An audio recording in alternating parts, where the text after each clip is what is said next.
we've been dancing around this series for a while now. This is New Mutants, issue 31. We've gone over 30, 32, and we'll eventually be going over 33, and I think we also went over 29. So seeing this one where the reveal of the main baddie, it's just great. And what I love more is it's Bill Sienkiewicz's doing the artwork. And just look at this, the way the main villain, I'm not going to give that away yet. So if you want to get spoiled, that'll be towards the end. So just roll with me. But I just love how it just shows large and in charge. And then our carrots, yeah, we're going to call them carrots. Our carrots here, essentially being marionette puppets in the foreground.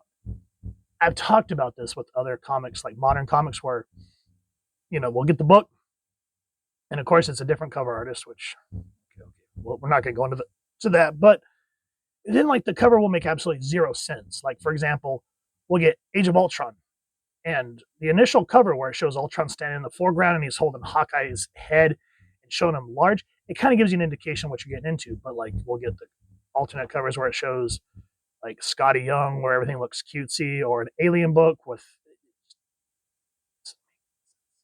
anyway, you get the concept. I miss when the interior artist was the cover artist, so you knew what type of art you were going to get throughout the entire book, instead of getting a hot dog or a steak cover, and then you open it up and you'll get like a cold, wet hot dog artwork. And that's about the best analogy I can give you. So this is Saturday Night Fight. Chris Claremont writing, Bill Sienkiewicz artist, Joe Rosen letters, Glynis Oliver colorist, and Nasanti editor, Jim Shooter editor-in-chief. So we got some big names on this book. It's the New Mutants versus the Gladiators. Print date was September 1985. There's a place in Los Angeles where the jaded rich go. The ancient Romans did this to their colosseums and paid big buckets to bucks, not buckets, to watch people try their best to kill each other. Here it's called the arena. The combatants are gladiators. Tonight's main event pits a pair of kids, kidnapped teenagers, Robert DaCosta and Amara Aquila, against a hulking nightmare. Thus far, the bets favor the creature.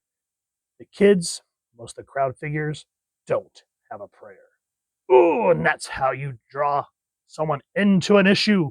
And like I've said, when you pick up a comic, it should be your first comic, because there's so much history. I've seen so many people online say, well, where the hell do I start? Here.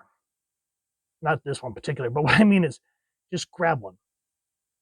Read it. If it captures you, read the next issue. And then go back and kind of figure out at the end where it says, okay, continue in the next issue, or continues in. A lot of books don't do this anymore. Back in the day, it would say, next month, read New Mutants issue 32, and then also make sure to keep up in Secret Wars issue blah, blah, blah, blah. Because at this time, that's what was happening, is we focused primarily on the New Mutants because the X-Men were taken to Battleworld. That's why a lot of the interiors were promoting Secret Wars too, to just kind of give you an idea. But anyway, what I'm trying to say is when your first comic should be your first comic, it should get you interested enough to keep going and work backwards and then see where it branches off. And then you're creating your own comic book. Sienkiewicz's art here with the colors, gorgeous work. Love it, love it, love it. Now, you would think, we just went over Transformers G.I. Joe. You'd think, oh, well, you were talking about how boring the backgrounds are. Yeah, I get that. But there's a difference between doing it purposely, and then like purposely to cut corners to get things done on time, and B, doing it to make a point. So Dazzler's on the main stage. It says, on Adia's center stage, singing her heart out, to providing a musical counterpoint to the life and death struggle raging nearby. Allison Blair, the Dazzler. Like Bobby and Amara, she's a mutant, born with fantastic powers that brand her as an outcast from humanity, as surely and irrevocably as God's mark did. She takes sound, her song, her music, the roar of the crowd, the clash is still, a cry of pain, and transforms it into light. A phantasmagoric breath taken, collage of brilliant colors that swirls about her as if it had life and awareness of its own. It's such raw beauty as none in the audience have ever seen, and which few can endure. It overwhelms their senses far, far more than any drug. It reaches from the core of Ali's being to theirs and leaves them truly dazzled. For these people, nothing will ever be the same. After tonight, no light will ever be as radiant, and the most glorious hues will look faded and dull by comparison. It's a moment of glory that will shadow the rest of their lives, a memory that will forever haunt them, a punishment far more severe and fitting than any prison. That's how you do it. That's how you comic. Anyway, going back to my argument, I guess you can call it an argument or just me sitting here talking to myself. That's a thing too, by the way.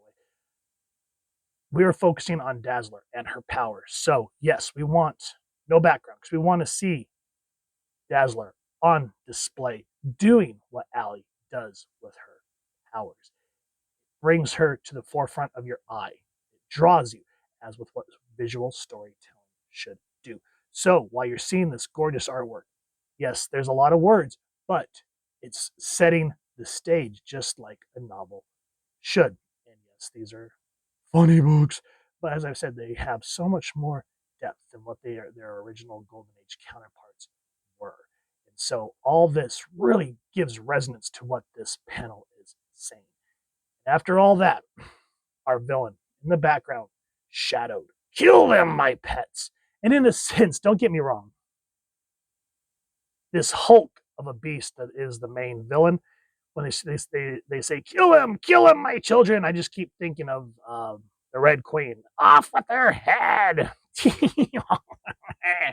No matter the outcome, I win. Those pathetic babes have no idea that they battle a robot locked helplessly within their would-be savior, the X-Men, Kitty Pryde. They must either destroy her or be slain themselves. Perhaps afterwards I shall have Dazzler execute the victor. That would be amusing. And I just love how they kept the reveal so secretive to a degree. Yes, you kind of see it here, but Sienkiewicz does such a good job to not really give a whole lot of detail other than that you can tell it's a woman. And it's one bulbous looking woman. And all the slaves on their hands and knees just overly feeding her.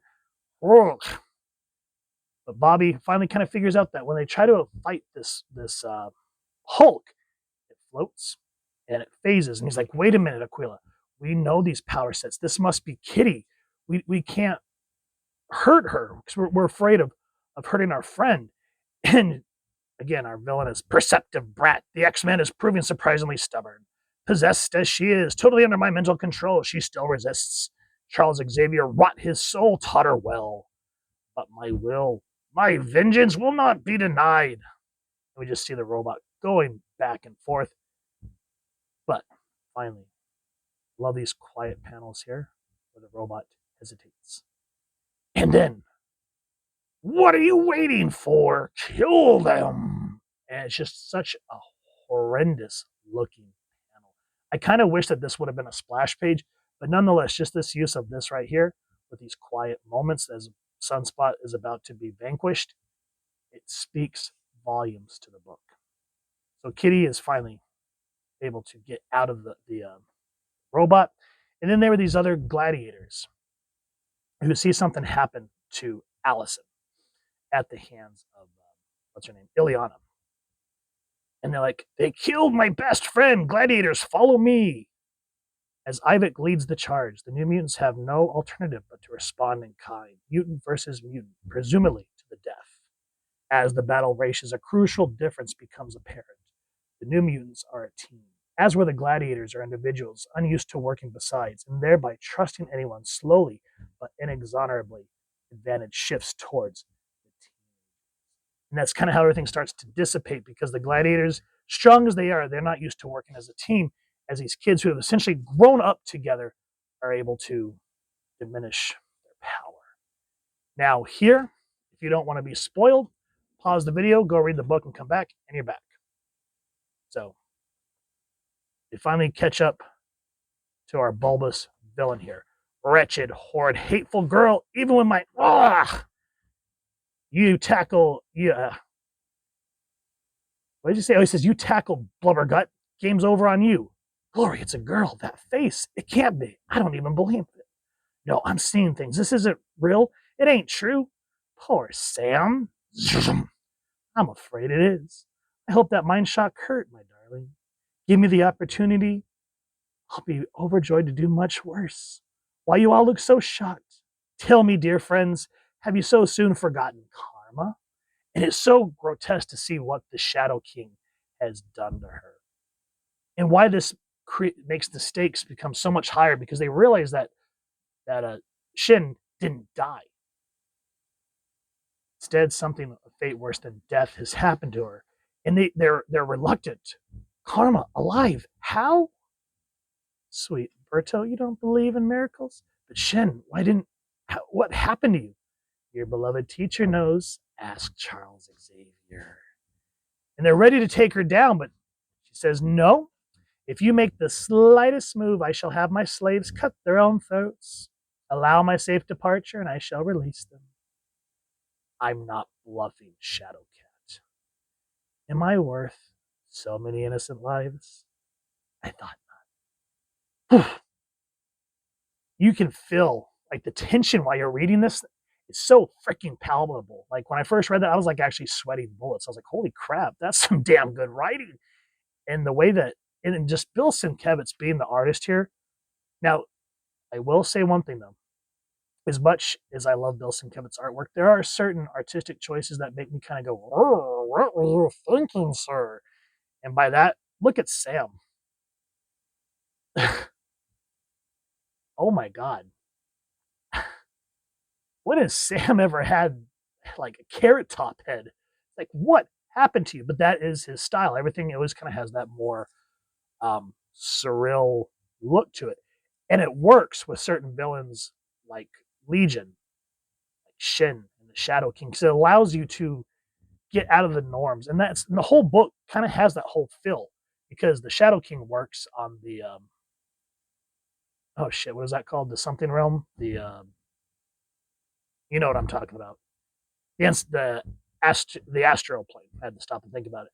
So you can kind of get surreal in that sense. And that's why his work hits so hard on the Demon Bear Legion arc, why a Warlock always looked great under his artwork, and the same here with Shen being controlled by the Shadow King. So we've gone over issues 32, and we'll be going over 33. Eventually, we've gone over 29 and 30.